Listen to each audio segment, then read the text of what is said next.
and welcome to On This Day in Tudor History with me, Claire Ridgway, author of several Tudor history books. Now today I'm taking you back to the reign of King Henry VIII. For on this day in Tudor history, the 30th of September 1544, 53-year-old King Henry VIII returned to England after his third invasion of France and his victory in Boulogne.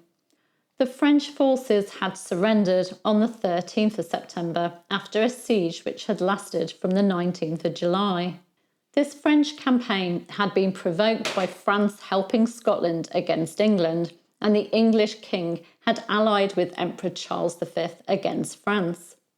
My favourite Tudor chronicler, Edward Hall, records the French campaign and Henry VIII's victory, so I'm going to share his words with you today.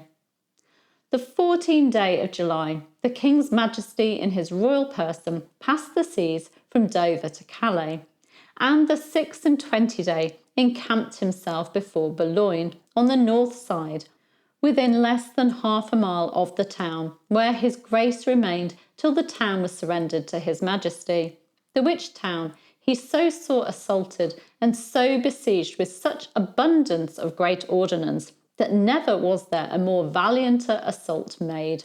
For beside the undermining of the castle, tower, and walls, the town was so beaten with ordnance that there was not left one house whole therein. And so sore was laid to the charge of the Frenchmen, that after the king has assaulted them by the space of a month, they sent forth of the town to the king two of their chief captains, called Monsieur Samblemund and Monsieur de Hayes, which declared that the chief captain of the town with his retinue was contented to deliver the town unto his grace, so that they might pass with bag and baggage, which request the King's Majesty mercifully granted them. And so on the next day the Duke of Suffolk rode into Boulogne, to who in the King's name they delivered the keys of the town. And at afternoon departed out of Boulogne all the Frenchmen.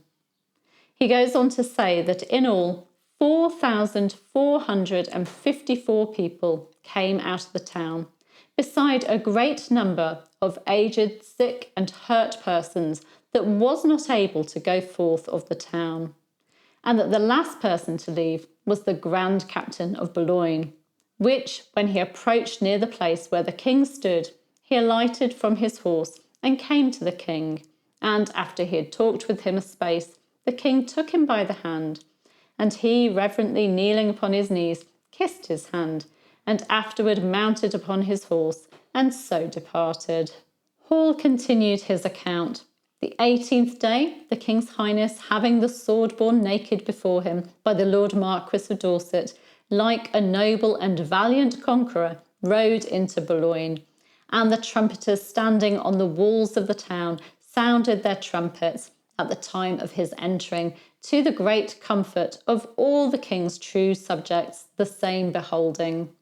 And in the entering there met him the Duke of Suffolk, and delivered unto him the keys of the town. And so he rode towards his lodging, which was prepared for him on the south side of the town. And within 2 days after, the king rode about all the town within the walls, and then commanded that Our Lady Church of Boulogne should be defaced and plucked down, where he appointed a moat to be made for the great force and strength of the town. When the king had set all things there in such order as to his wisdom was thought best, he returned into England to the great rejoicing of all his loving subjects. Now this hadn't quite been Agincourt, but King Henry VIII was triumphant. Boulogne was returned to France in Edward VI's reign in 1550 under the Treaty of Boulogne, and in 1558 in Queen Mary I's reign, England lost its remaining stronghold in mainland Europe when the French took Calais. Also on this day in Tudor history, Saturday the 30th of September 1553, Queen Mary I processed through the streets of London, from the Tower of London to Westminster, on her coronation procession.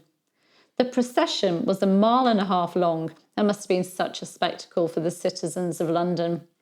There were also pageants, there was wine flowing in the conduits, streets hung with tapestries, and a new queen to see. Find out all about it in last year's video, and you can find a link to that in the description. Thank you for joining me today. You can subscribe by clicking right about there. You can hit the bell to be notified as these videos go live, and you can give me a like and leave me a comment. I'll be back very soon. Take care. Bye-bye.